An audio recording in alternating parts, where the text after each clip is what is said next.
How's everyone doing? Okay, thank you. A little bit of energy. I promise, stay with me for the next 15, 20 minutes. I will let you out early for lunch. I'll get you out of here. So my whole shtick this morning is to give you the tips, tricks, etc. on doing a data dictionary conversion and landing that plane instead of cratering.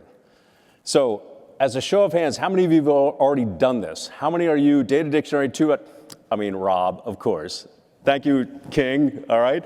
Who else? Anyone else? Okay, there are a couple. Fantastic. You guys can probably go to sleep. Rob, I won't ride you if you go to sleep. That's fine. Everyone else, you might want to pay attention. You're going to have to do this at some point, okay? So my first tip for you, if you're interested, is how to get your brokers and agents guaranteed to love your MLS and think it's the best one on the planet. Who's interested? I'm not joking. Who's interested? Okay. Are you ready for what this tip is? Because it's going to feel a little bit like Raiders of the Lost Ark, where they see the Ark of the Covenant, your face melts off, right? This tip is this. The best way to guarantee that your brokers and agents love your MLS more than anything else on the planet is to try and change it. Right. Our industry does not love change. And I get it. I get it. Think about it this way. You are trying to change a daily routine for your brokers and agents that, in our case, Maris, they have been doing the same way, more or less, for 14 years. That's how old our data infrastructure was, 14 years. You are changing not just how they do things, how they think about things, you're changing the physical muscle memory of them accessing their listings, how to put in a listing. So it's a big deal. Let's get into it. There will be pain. This is a slide that shows you how this pain works. And this is a real physical thing that you will encounter. This is adapted from the 5 stages of grief, and it's a little bit tongue-in-cheek. I don't know if you can read it or not, but start at the 9 o'clock, right? On a day-to-day basis, our agents, our brokers are low-grade discontent.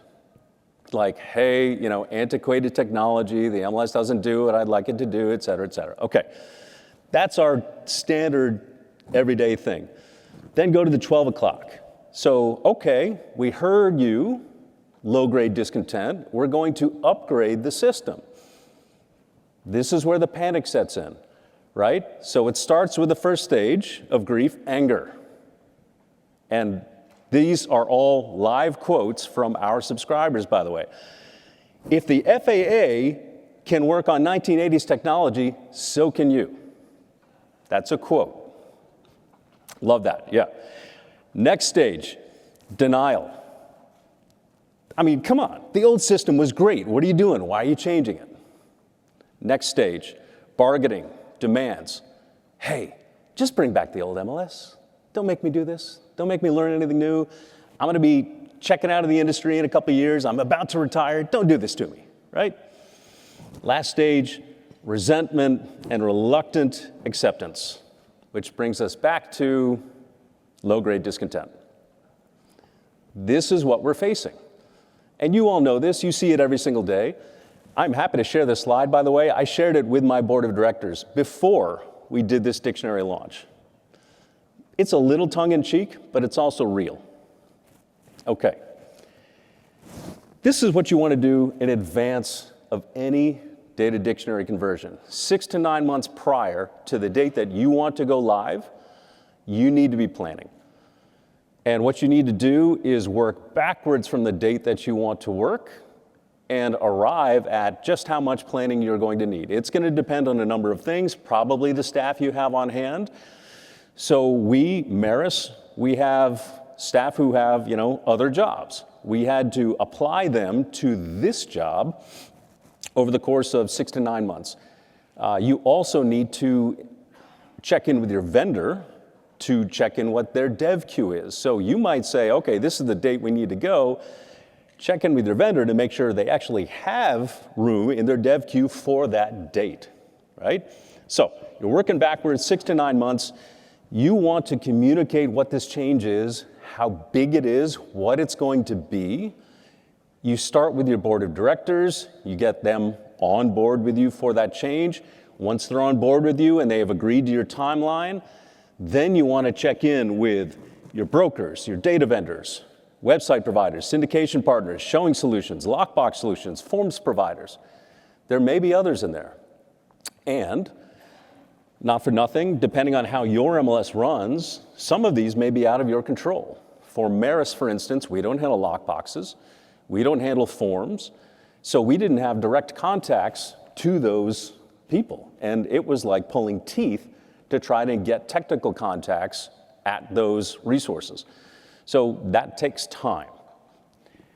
Make your project manager a fan. Whoever is assigned to your data dictionary conversion by your vendor, you want to make them a fan because your success or failure rides on their ability to successfully manage that project.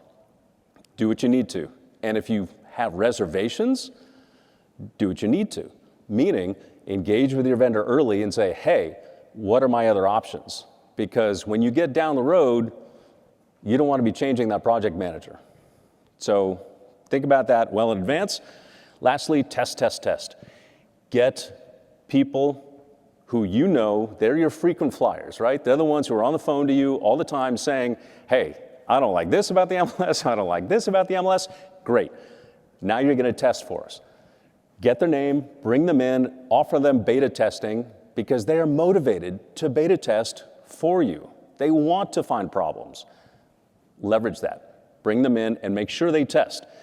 Because you'll bring in, let's call it 20 people. Of those 20, 3 to 5 are going to spend any time testing. So you really need to work the numbers on that, and you need to check that they're actually testing the system. There are a couple ways to bring in a data dictionary conversion. You can do a hot swap. You can run parallel. I inherited a hot swap decision. I would not do it that way again. I would run parallel first. That's just my preference. It's up to all of you, but those are kind of the two ways that you can do it. So, again, happy to share this slide. This is what I shared with my board of directors to set expectations about the timeline.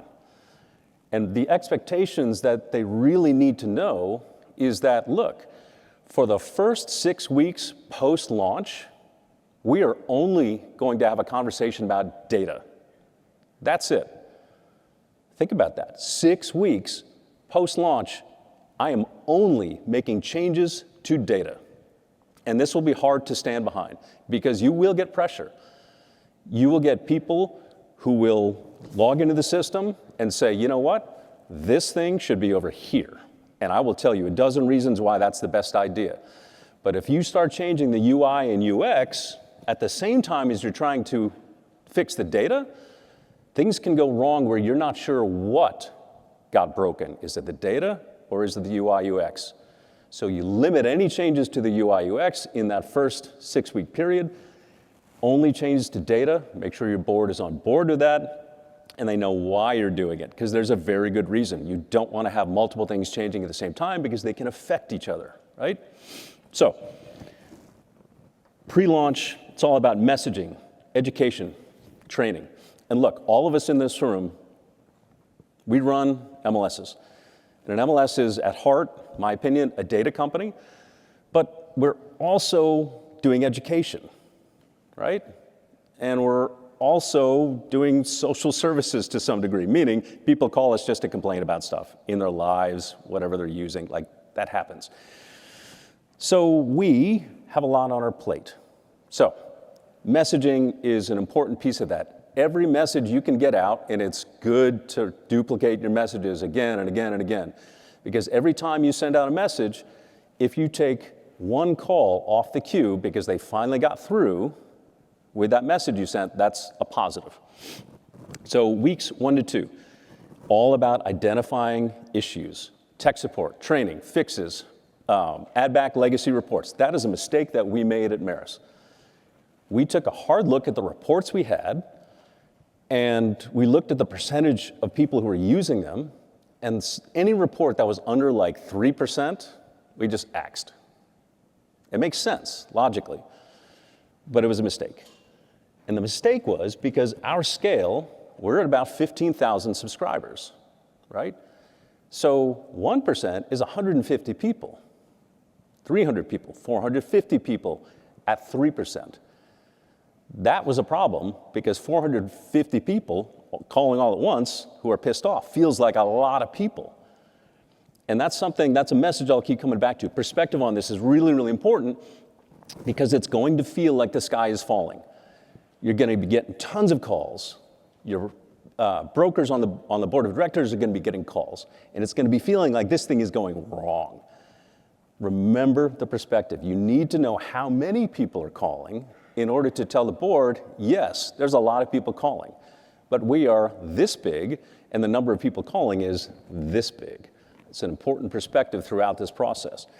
Week 3, identify fixes, reduce call volume, add back legacy reports, like we did after we encountered an intense amount of pressure on that. 1 to 2 hour daily Cotality support. Cotality was our partner in this. It's not a secret. Most MLSs do pretty much the same thing. So it doesn't matter which vendor you're with. Just make sure you're connected to them. Make sure you have that support post-launch that you're going to need because things will break. Things won't work the way they were planned to work. It is all about managing what breaks, right?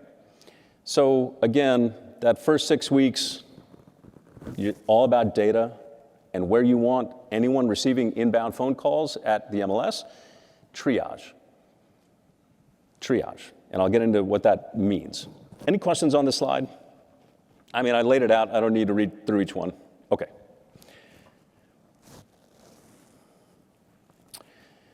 Getting buy-in from your board of directors is the single most important thing that you can do. Because the moment any change hits your system, the agents who are agents under your board members or who work with your board members or who are friends with your board members will be calling those board members to express their extreme displeasure about whatever it is that changed in the system. And the next step for that board member is to call you. So unless you have prepped them with the idea that, hey, this is going to be a change, here's all the reasons we're making the change, et cetera, you need to give them the material to work with in order to answer the calls that they're getting from their agents, right? Make sure the board is on your side, set realistic expectations.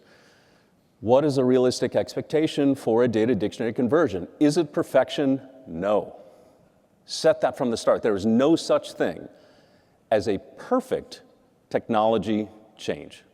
No such thing. I don't care if you're talking about your iPhone or any kind of phone or computer.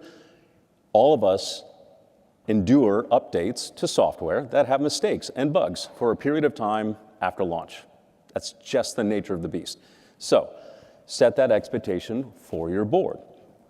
Effectively communicate the why of the RESO Data Dictionary update.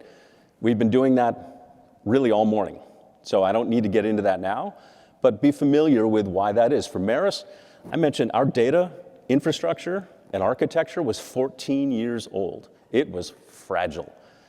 And I personally could not guarantee that our whole thing wouldn't go down at any given time. So it was a pretty easy message for us, but have that message in play. Change will be painful for users. We talked about that. No matter how good this data dictionary conversion is, it is possible to feel simultaneously like it just cratered to your subscribers and yet still be a very successful launch for you. Think about that. You hit your benchmarks, you did everything you could, the system is working, meaning there's no downtime, people can log in, et cetera, but there are going to be issues. So to the subscribers, they're thinking this is a technical term, shit show. At the same time, you actually hit your benchmarks. Make sure your board is familiar that both of those things can be true at the same time. Change will be painful for leadership. Warn them warn them again, remind them that you warned them, and then warn them again. So we did learn some lessons. Mapping data is your life. This is the key to your data dictionary conversion. And this is where you want to spend your time. So what you will find is when you do a data dictionary conversion, some of your local fields don't directly match a RESO field. Or a couple of your local fields get squeezed into one RESO field, et cetera. That mapping is really, really important. There are going to be judgment calls throughout that process. If you are not the technical staff, be familiar. You have to have absolute trust with your technical staff, but don't leave it on a single person. Always have someone gut check, and if that someone needs to be you, have it be you. So we were very fortunate internally at Maris that I had enough resources to gut check that. So we were fortunate, but definitely don't leave it on one person, even if that one person is you and you're positive you know that system better than anyone else. Have someone gut check your work. Focus on the most likely pain points. So saved searches is the most likely area where consumers are going to encounter a problem that reflects poorly on their agent. So if a consumer goes into their saved search and it's no longer working, what do? Call the agent. What does the agent do? Call you. So you prevent a lot of those calls by making sure those saved searches are correct. Spend a ton of time making sure you do that. Vendor synchronizations. This one hurt us. And what I mean by that is through no fault of Maris or our vendor, some of our other vendors, and by vendor I mean Cotality, through no fault of Cotality or Maris, some of our vendors dropped the ball. And it wasn't even related to the data dictionary conversion. It just, something got crossed. It wasn't anything we could fix. It wasn't anything Cotality could fix. It was a third vendor. And man, it drove a ton of calls. So it's just one of those things. It wasn't anything we could have predicted, wasn't anything we could have done earlier to fix. It just happens. So be aware that those things happen. For us, we happen to, as I mentioned, be in a hot swap situation. So what that meant was, in order for us to update to the RESO Data Dictionary 2.0, we also had to update our listing input with our Cotality vendor, which raised the difficulty score by like 1 million, because our poor agents would log into the new system, which, remember, was hot swap, so they hadn't really seen it other than training prior, log into the new system, so now they're looking at a new data dictionary, they're looking at a new listing input system, and they don't know the new data dictionary terms in any of the drop-downs. So it was it was not the way I would recommend doing it. If you can separate those two things, do that. Forced review of outdated practices, Maris mythology. So this is actually one of the real benefits that came out of this. Maris, as it turns out, had done things just because they'd always done it that way. And this was a very healthy exercise for us to tackle those and say, okay, I get that we've always done things that way, but is that the right way to do things? And that's a very important piece of a chance, an opportunity really to make the system better. A small number of users, I talked about this, doesn't mean low impact. 150 people calling at any given time feels like a lot of people. So just be aware, talk to your board about that scale. Mutually assured destruction. What do I mean by this? You and your vendor are in this together. You can throw your vendor under the bus to protect yourself. I don't recommend it, because they also can throw you under the bus. So you can equally either hurt each other or you can be supportive of each other. And just understand that as hot as your seat gets, and believe me, I dealt with it, and poor Wes in the front row here also dealt with it. The reality is, it doesn't give you any benefit to throw your vendor under the bus. So don't do it. Own that and move forward and make sure your vendor is in lockstep with you. They will appreciate it. They will appreciate you just as much as you appreciate them. The 10% rule, it's kind of what I referenced, like 10% of any number feels like a lot when they're all calling you at the same time. So just remember that. So the scope of our project was this. We had 2.1 million listings analyzed and brought up to the data dictionary standard. 80,000 plus auto emails were reviewed and brought up to the data dictionary standard. More than 9,000 fields and values were brought up to the data dictionary standard. More than 6,600 hours of staff time. I had several staff members sit prior to launch in the boardroom pretty much all day, with people coming in and out depending on what their job was. And we had to. You had to make sure it launches correctly in order to land that plane. We had good support from Cotality throughout this process. And lastly, we had 200 plus vendor synchronizations up to the data dictionary standard. Some of them were great, meaning vendors who were already familiar with the data dictionary standard had no problem. In fact, it was easy. Those who were, let's call them local vendors to us, had a lot more problem. They didn't read the email, or they didn't understand the email, or they didn't have the technical chops, whatever that was.